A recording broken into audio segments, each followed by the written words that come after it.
네. 마태복음 5장에서 7장까지 예수님의 말씀이 계속 기록되어 있는데 혹시 5장부터 7장까지 말씀을 무엇이라고 하는지 혹시 아시나요? 네, 아마 잘 아실 텐데 산상수훈 또는 산상설교라고 이렇게 이야기합니다. 즉 예수님께서 산에 올라가셔서 그 모인 무리들에게 이제 정말 주옥과도 같은 말씀들을 계속 선포하시는데 우리가 잘 아는 팔복의 내용으로부터 시작을 해서 이제 여러 신앙생활의 교훈들을 우리에게 주고 있습니다. 마태복음 7장 28절 말씀을 보게 되면 이 모든 말씀을 마치신 다음에 무리들의 반응이 나타나 있습니다. 7장 28절 말씀을 보게 되면 예수께서 이 말씀을 마치심에 무리들이 그의 가르침에 놀랐다라고 말합니다. 그 이유가 29절에 나와 있는데요. 이는 그 가르치시는 것이 권위 있는 자와 같고 그들의 서기관들과 같지 않았기 때문이라고 말합니다. 당시 바리새인들과 서기관들이 어떻게 말씀을 가르쳤길래 무리들이 예수님의 말씀을 듣고 그들과 같지 않고 그들의 권위와 다르다라고 느꼈을까요? 혹시 그들이 말만 번지르르 하고 말은 잘하지만 행동은 전혀 엉뚱하게 살았기 때문에 그렇게 생각을 했을까요? 그러나 그렇지 않았습니다. 당시 바리새인들은 율법에 매우 열심히 있는 사람들이었어요. 그냥 잘 지킨다, 열심히 율법을 따른다 정도가 아니라 그들의 행위 하나하나가 정말 법과 일치할 정도로 굉장한 열심을 가지고 있었습니다. 그러니까 자부심을 가질만 했죠. 누가복음 18장 말씀에 보게 되면 예수님께서 바리새인들을 비유로서 이야기하고 계십니다. 누가복음 18장 11절 12절 말씀인데요. 제가 말씀 봉독하겠습니다. 바리새인은 서서 따로 기도하여 이르되 하나님이여 나는 다른 사람들 곧 토색, 불의, 간음을 하는 자들과 같지 아니하고 이 세리와도 같지 아니함을 감사하나이다. 나는 일회에 2번씩 금식하고 또 소득의 11조를 드리나이다 하고 이것이 일반적인 바리새인들의 모습입니다. 그들이 사회의 지도층 가운데 있었지만 오늘날 그 지도층들이 욕먹는 것과는 다르게 이들은 사실 존경을 받을 만한 행동들이 있었어요. 말만 하는 것이 아니라 그 말을 철저하게 지켰어요. 어떻게 지켰냐면 토색하지 아니하고 즉 남의 것을 힘으로 빼앗지 아니하고 불의하지 아니하고 간음을 행하지 아니하고 일주일에 2번씩 금식을 하고 또 정확하게 11조를 하나님께 드리던 사람들입니다. 그럼에도 불구하고 오늘 예수님의 말씀을 듣던 그 많은 무리들이 바리새인과 예수님을 구별할 수밖에 없었어요. 그들의 행위에 감동받을 수가 없었습니다. 왜냐하면 그 모든 열심과 바리새인들의 행위가 자기 자랑이었기 때문이죠. 자기 자신을 드러내는 것뿐이었어요. 나는 저 세리와 같지 아니함을 감사합니다. 저들은 금식하지 않지만 나는 일주일에 2번 금식을 합니다. 저 과부는 2렙돈을 헌금하지만 나는 정확한 11조와 정확한 예물을 하나님께 드리는 사람입니다. 그런 자랑으로는 사실 사람들의 마음을 감동을 줄 수 없습니다. 그럼에도 불구하고 사람들이 그 바리새인들의 그 기도와 이야기를 들으면서도 말 한마디 할 수가 없었어요. 왜냐하면 나는 1년에 한 번 금식하기가 힘든데 저 사람들은 일주일에 2번을 합니다. 나는 구제를 받아야 되는 대상인데 저들은 구제를 굉장히 열심히 했거든요. 나는 하루에 10분 기도하는 것도 힘들어서 허헉대는데 저들은 1시간, 2시간씩 두 손을 들고 거리에서 서서 기도하던 사람들입니다. 부끄러워서 그들에게 말을 할 수가 없었던 거죠. 하지만 예수님은 산상수훈의 말씀을 통하여서 바리새인들의 그 열심과 행위에도 불구하고 그들의 시작이 잘못되었다는 것을, 그들이 하나님의 뜻과 의도를 오해하고 있었음에 대해서 이야기를 합니다. 이제 말씀을 한번 찾아볼 텐데요. 한번 성경을 같이 살펴봤으면 좋겠습니다. 마태복음 5장 21절 22절 말씀입니다. 바리새인들이 무엇을 지적하는지 한번 보도록 하겠습니다. 옛사람에게 말한 바 살인하지 말라. 누구든지 살인하면 심판을 받게 되리라 하였다는 것을 너희가 들었으나 나는 너희에게 이르노니 형제에게 노하는 자마다 심판을 받게 되고 형제를 대하여 나가라 하는 자는 공회에 잡혀가게 되고 미련한 놈이라 하는 자는 지옥불에 들어가게 되리라.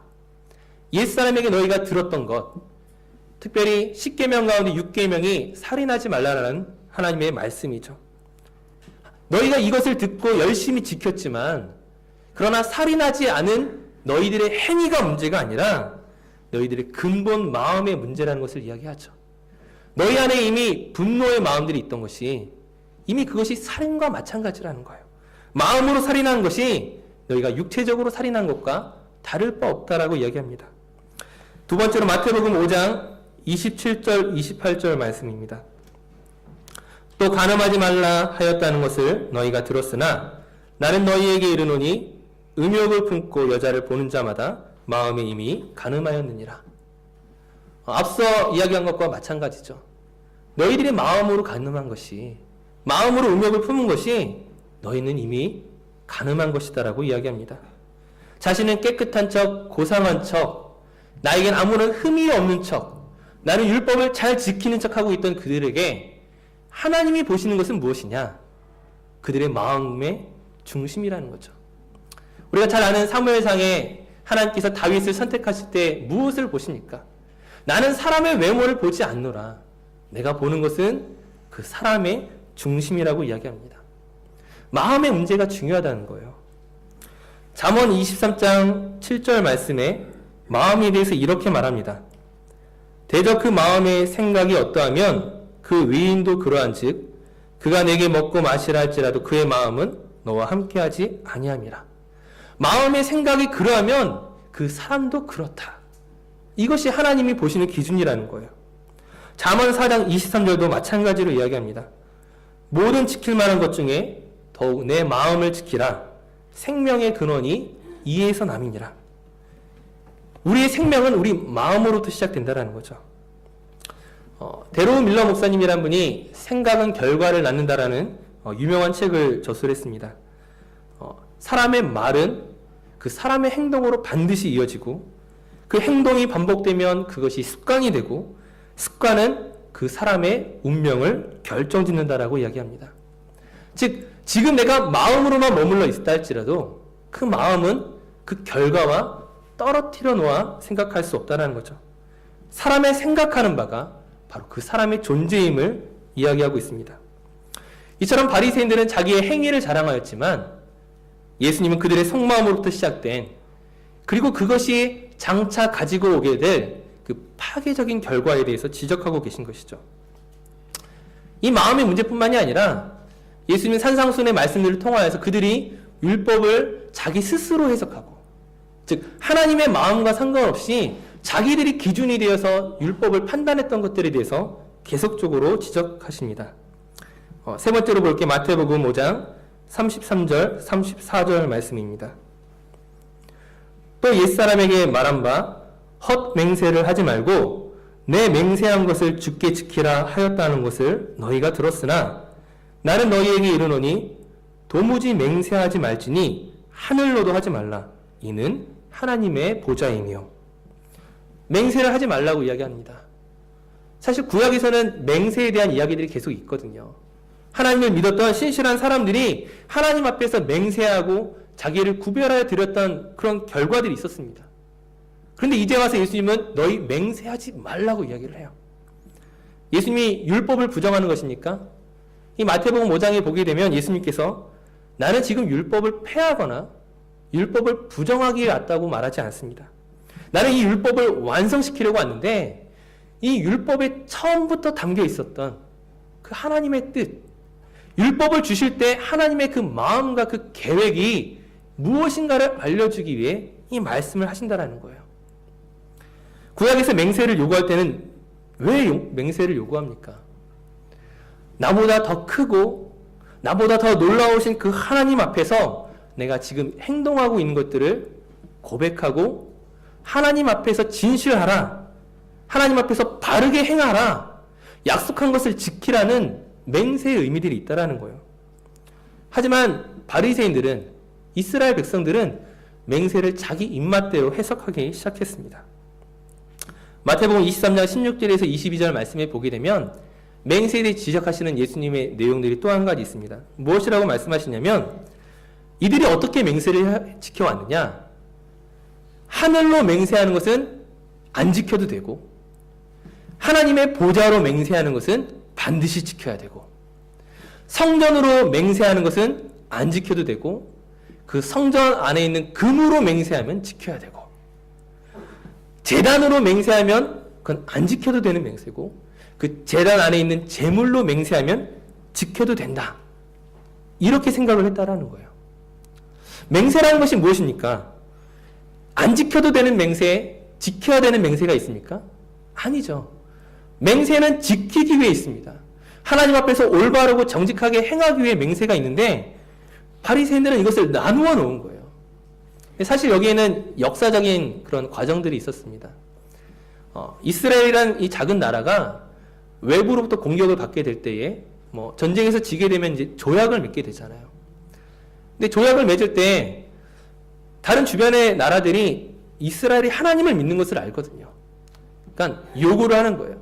너희가 이렇게 땅을 빼앗기고 우리에게 이렇게 조공을 바쳐야 된다는 것들을 너희가 하나님의 이름을 걸고 맹세해라. 너희가 그렇게 좋아하는 성전을 두고 맹세해라. 너희가 이 제단을 두고 맹세하라고 요구를 하는 거예요. 그러니까 이 사람들이 꾀를 낸 것이 뭐냐면은 저들은 이방인이니까 우리가 굳이 저들한테 맹세한 걸 지킬 필요가 없어. 하지만 좀 찜찜하니까 그를 나누기 시작한 거예요. 우리 하늘에 걸고 맹세할게. 안 지키겠다라는 거예요. 하나님의 보좌를 걸고 맹세하면 지켜야 되지만 하늘에 걸고 맹세하면 안 지킨다는 거예요. 우리가 이 제단을 두고 우리가 조약을 맺을게. 너희들에게 이렇게 바칠게. 안 지키겠다는 뜻이에요. 우리가 이 성전을 걸고 맹세하지. 안 지킨다라는 뜻이에요. 결국 무엇입니까? 이런 발상 자체가 종교적인 우월감에서 나온 거예요. 이방인과 선민, 하나님이 택하신 사람과 이방인을 구별해서 우리는 이들을 속여도 된다.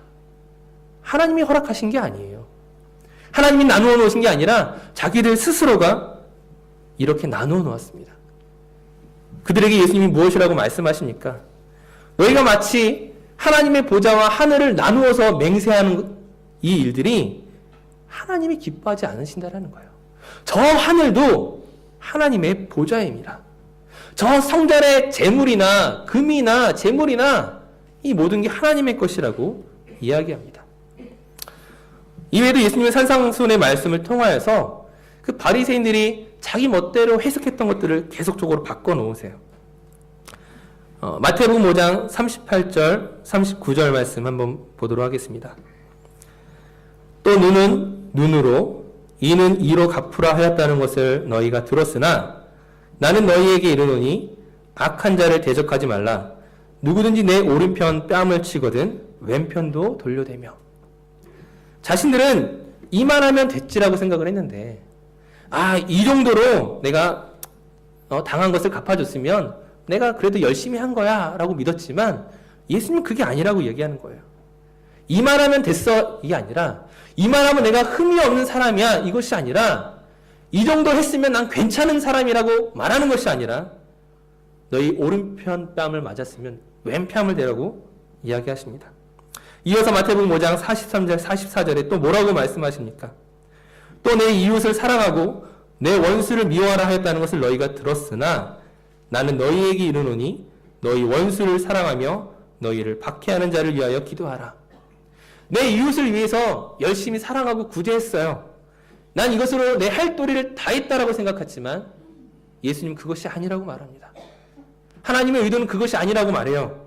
원수를 사랑하고 박해하는 자를 위하여 기도하는 것까지 나아가는 것이 하나님의 진정한 의도임을 이야기합니다.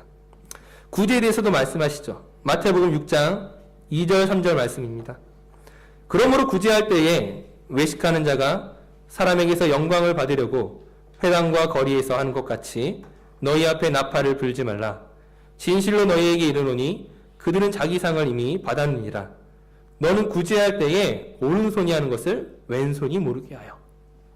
우리가 잘 아는 말씀이죠. 오른손이 하는 것을 왼손이 모르게 하라. 너희는 이만큼 구제했으면 됐다라고 말하지만 너희가 이미 그것을 자랑한 그 순간에 너희는 더 이상 상이 없다라는 거야. 하나님이 원하시는 구제가 무엇입니까? 나를 드러내는 구제가 아니라 나의 영광을 받는 구제가 아니라 이 구제는 철저하게 하나님 앞에서 숨겨져야 된다는 거죠. 한 가지만 더 살펴보겠습니다. 6장 16절 17절 말씀해 보면 금식에 대해 이야기합니다. 금식할 때에 너희는 외식하는 자들과 같이 슬픈 기색을 보이지 말라. 그들은 금식하는 것을 사람에게 보이려고 얼굴을 흉하게 하느니라. 내가 진실로 너희에게 이르노니 그들은 자기 상을 이미 받았느니라. 너는 금식할 때에 머리에 기름을 바르고 얼굴을 씻으라. 이처럼 산상수훈의 말씀들을 통하여서 바리새인들과 서기관들이 자기 스스로를 자랑하고 나는 흠이 없다라고 생각했던 것들에 대해서 모든 기준점을 바꿔놓으신 거죠. 자기 자랑을 깨뜨리십니다. 너희들이 이미 마음으로 살인하고 마음으로 간음하고 이미 너희가 자기 자랑을 위하여 구제하고 했던 이 모든 것들은 하나님의 의에 합당하지 못하다. 하나님이 기뻐하시는 그런 일들이 아니라고 말합니다. 심지어 무엇이라고 말씀하시냐면 너희가 이 일들로 인하여 지옥불에 들어가게 되리라 말합니다. 하나님의 무서운 심판이죠. 근데 가장 큰 문제는 무엇이냐면 이 5장부터 7장까지 산상수훈의 말씀들을 통하여 바리새인들이 가지고 있던 그 자부심들을 다 깨트려 놓으셨는데 이것이 그들에게만 해당되는 말씀이냐 하는 거예요. 단지 그들만을 부숴놓고 있는 거냐고요. 우리는 어디에 해당이 됩니까? 오늘 우리가 읽었던 본문 말씀에 너희 의가 서기관과 바리새인보다 더 낫지 못하면 우리 역시 결코 천국에 들어가지 못한다고 이야기했기 때문입니다. 혹시 우리들 가운데 바리새인들보다 나의 의가 더 낫습니다 라고 말할 수 있습니까? 솔직히 말하면 우리들 가운데 바리새인보다 율법을 잘 지킬 수 있는 사람이 몇 명이나 있을까요? 몇 명이나 정말 있을까요? 일주일에 이틀을 금식하실 수 있겠어요? 정기적으로 구제하고 정확하게 11조를 드리고 정말 행위에 있어서 모자람이 없는 그런 사람들이 우리들 가운데 얼마나 있겠습니까? 하물며 이 바리새인의 기준보다 더 높은 예수님의 말씀의 그 기준을 우리 비추어 본다면 과연 우리가 살아남을 수 있을까요? 분노를 마음에 품은 우리는 이미 살인자입니다. 내 마음 가운데 이미 간음하는 마음을 품은 자는 이미 간음한 사람이죠. 우리가 오른쪽 뺨을 맞았을 때 왼쪽 뺨을 내준 적이 일생에 한 번이라도 있습니까? 원수를 사랑하는 것, 내 평생 가운데 원수를 사랑한 그런 행위가 나에게 있습니까? 오른손이 하는 것을 왼손이 모르게 하고 불가능합니다. 할 수가 없어요. 내가 금식한 것을 자랑하겠어요?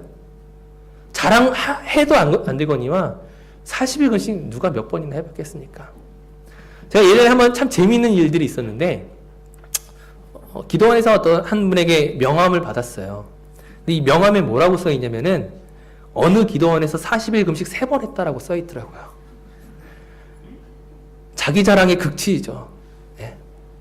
그게 무슨 의의가 되겠어요? 하나님이 그것을 기뻐하시겠습니까? 산상수훈 설교를 통하여서 바리새인뿐만 아니라 우리의 의로도 천국에 들어갈 자격과 조건을 가지고 있지 못합니다. 그렇다면 예수님께서 5장부터 7장까지 정말 이 말씀들이 우리에게 자격이 없음을, 우리가 천국에 들어갈 조건을 가지고 있지 못한 것들을 말씀하기 위해서 이 일들을 말씀하신 겁니까? 바리새인보다 못한 의를 가진 우리에게 너희는 이미 글렀어라고 말하기 위해서 이 말씀을 하시느냐 하는 거예요. 이것이 우리의 오해였다라는 거예요. 이 산상수훈의 말씀들은 우리에게 어떤 구원의 자격과 조건을 말씀하신 것이 아니라는 거예요. 기독교의 구원, 즉 복음은 나로부터 시작하지 않습니다. 나에게 어떤 기준과 자격과 조건으로 말미암아 우리가 구원받는 것이 아니라는 거죠. 이것이 기독교가 다른 종교와 다른 점이라는 거예요. 일반적인 종교에서는 그 믿음을 가지고 있는 자기 자신이 중요합니다.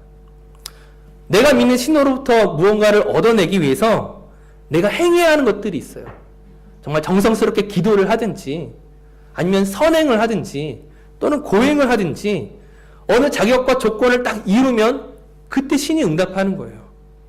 하지만 기독교는 우리의 선행이나 우리의 고행이나 또는 우리의 기도를 요구하는 것이 아닙니다.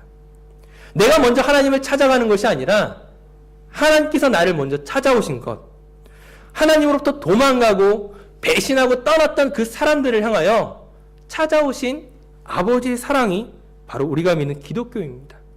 하나님의 진실하심과 그 은혜로우심과 그 자비에 기초한 것이 우리가 믿는 기독교이지 내가 무언가를 해야만 구원을 받는 것이 아니죠. 우리의 의는, 나의 의는 나에게 있지 않습니다. 오직 예수 그리스도의 그 고난과 죽으심과 그분의 부활 속에서 우리는 의를 얻어내는 거죠. 우리가 칭의라고 이야기합니다. 내가 의로운 사람이 아니라 나를 의롭다고 여겨주시는 것. 내가 천국에 들어갈 만한 자격과 조건을 갖춘 사람이 아니라 마치 그 자격이 없음에도 불구하고 자격이 있는 것처럼 여겨주시는 그 하나님의 은혜로우심이 오늘 우리가 구원받은 자의 증거라는 거예요. 바리새인보다 못한 의를 가진 우리를 바리새인보다 더 높은 의를 가진 자처럼 여겨주는 것. 이것이 바로 예수님입니다. 그렇다면 산상순에 이 선포된 예수님의 말씀을 우리가 어떻게 지켜나가야 될까요? 살인하지 말라, 간음하지 말라, 맹세하지 말라, 원수를 사랑하라, 구제하라. 이것은 우리가 할 수 없는 것이기 때문에 그냥 포기하고 내려놔야 됩니까? 이것은 우리에게 구원의 자격으로서 주어진 것이 아니라 이것은 내가 하나님으로부터 은혜를 얻고 예수 그리스도의 그 의를 얻게 된 우리가 앞으로 해나가야 할 순종의 문제라는 거예요. 순종의 문제이지 자격의 문제가 아니라는 것을 우리가 기억해야 됩니다. 마태복음 5장에서 6장, 7장에 이르는 이 산상순의 말씀들을 여러분들이 다시 한번 읽어보실 때 와, 이것을 내가 어떻게 지켜? 어떻게 내가 오른손이 왼손을 모르게 하지? 어떻게 원수를 사랑하지? 이것이 아니라 나는 할 수 없는 이것들을 하나님의 의로 할 수 있도록 은혜를 구하는 게 이 말씀을 보는 우리의 태도가 되어야 됩니다. 그러기 위해서는 이 산상순의 시작점인 팔복에 대해서 우리가 좀 이해를 바꿔야 될 것 같아요. 이 팔복에 대한 말씀들을 우리가 잘 알고 있지만 심령이 가난한 자부터 의를 위하여 핍박을 받는 자에 이르기까지 이러이러한 사람은 복이 있다라고 이야기하셨는데 마치 이것을 우리는 자격과 조건으로 오해할 때가 너무나 많이 있거든요. 그것이 틀렸다라는 거예요. 마치 우리의 영혼과 내 마음의 그 상태가 이렇게 준비가 되어야만, 막 가난해져야만, 내가 애통해야만, 내가 의를 위하여 핍박을 받아야만 내가 천국을 누리고 그 기업을 얻는 것이 아니라는 거예요. 만약에 그것으로 천국이 나에게 주어지고 하나님의 기업을 내가 받는다면 무엇이 사라지죠? 예수님이 사라지는 거예요. 예수님이 없이는 우리는 결코 구원을 받을 수가 없습니다. 팔복에 숨겨져 있는 내용들이 있다라는 거예요. 예수님이 빠져버리면 아무것도 되지가 않습니다. 팔복의 내용을 이렇게 한번 바꿔볼까요? 심령이 가난한 자는 복이 있나니 내가 막 가난해져야 되는 게 아니에요. 내 마음이 막 가난해지도록 노력하는 것이 아니라 심령이 가난한 사람도 예수님을 만나면 천국을 얻는다라는 거예요. 지금 내가 환난 가운데 있고 정말 어려운 일을 당하여서 마음이 공허하고 허전하고 정말 텅 비어 있는 것 같은 그런 사람도 오늘 예수 그리스도와 함께 있으면 천국이 그 사람에게 임합니다. 애통하는 자는 복이 있나니 내가 무슨 일들을 만날 때마다 눈물을 질질 짜야만 하나님이 위로를 주시는 겁니까? 아니요. 우리는 이미 애통하는 자라는 거예요. 지금 내가 어떤 일들을 만나서 눈물을 흘리고 정말 더 이상 빠져나가고 해결할 방법이 없어서 정말 애통하는 것밖에 없는 지금 나의 상태에도 불구하고 하나님은 예수 그리스도를 믿는 우리에게 위로를 주신다는 것입니다. 온유한 사람은 복이 있나니 우리들 가운데 누가 온유한 사람이 있습니까? 나는 온유한 사람이야 말할 사람이 누가 있겠어요? 우리는 온유한 사람이 아닙니다. 이 말씀을 좀 지나치게 해석한다 하더라도 정말 내 마음대로 주장할 수 없는 사람, 내 것을 주장하지 못하고 이리 치이고 저리 치이고 그냥 가만히 있을 수밖에 없는 그런 사람도 예수 그리스도 때문에 오늘 땅의 기업을 얻게 될 것이라고 말하는 거예요. 하나님으로부터 주어지는 내 삶의 분깃을 얻게 될 것입니다. 이유는 하나, 내가 무언가를 하기 때문이 아니라 예수님 때문에입니다. 이 팔복으로부터 시작해서 산상수훈의 모든 말씀이 동일하다는 거예요. 내가 가진 조건이나 실력이 아니라 예수 그리스도의 은혜입니다. 오늘 내가 자랑하려고 한다면 바리새인보다 자랑할 수 있겠습니까? 바리새인도 구원받지 못한 이 일들을 내가 하겠다라고 나서겠습니까? 2000년 전이나 그리고 지금 오늘이나 우리는 예수 그리스도의 은혜로 그 의의를 얻게 됩니다. 이것이 복음이에요. 내가 할 수 있다면 그것은 복음이 아니겠죠. 내가 할 수 없는 그것들을 하나님이 하게 하시니까, 예수님이 대신 하셨으니까 그것이 복음입니다. 내가 못날수록, 내가 오늘 더 실수할수록, 오늘 내 인생에 있어서 더 많은 실패를 경험할수록 무엇이 드러납니까? 하나님의 은혜가 드러나는 거죠. 오늘 내가 눈물을 흘릴수록 무엇이 나타납니까? 예수 그리스도의 그 위로가 나타나게 되는 것입니다. 우리의 죄와 실수에도 불구하고 오히려 승리케 하신 예수님, 바로 그 예수님을 우리가 부르고 찾고 만날 때 정말 진정한 그 복음의 복된 소식들이 우리 삶을 기쁨으로 하나님의 은혜로 충만하게 바꾸어 가실 줄 믿습니다. 그런 은혜를 우리 모두가 누릴 수 있기를 간절히 소원합니다. 기도하겠습니다. 사랑해 주님, 우리 안에 진정 선한 것이 없음을 고백합니다. 우리가 가진 실력으로는 그 하나님이 요구하시는, 예수님이 말씀하신 그 의의를 만족시킬 수 없음을 고백합니다. 여전히 우리 마음 가운데 일어나는 그 분노와 때로는 그 음란함과 원수를 사랑하기는커녕 갚아주고자 하는 그 우리의 타락한 마음들이 하나님을 만족시킬 수 없음을 고백합니다. 우리가 구제를 자랑한들, 우리의 금식을 자랑한들 그것이 바리새인과 다를 바가 없음을 고백합니다. 이 시간 우리를 불쌍히 여겨주시고 예수 그리스도 그 보혈의 능력으로 우리를 덮어주시옵소서. 오직 그 보혈의 능력 안에서 말씀에 순종하게 하시고 거룩하게 하시고 하나님의 의에 만족되어지는 자비와 그 은혜와 사랑을 얻게 하여 주시옵소서. 우리로 하여금 예수 그리스도를 자랑케 하신, 우리에게 그 복음의 좋은 소식들을 자랑하게 하신 하나님께 감사드리며 예수님의 이름으로 기도드립니다. 아멘. 우리 찬송가 287장 우리 함께 찬송하시겠습니다.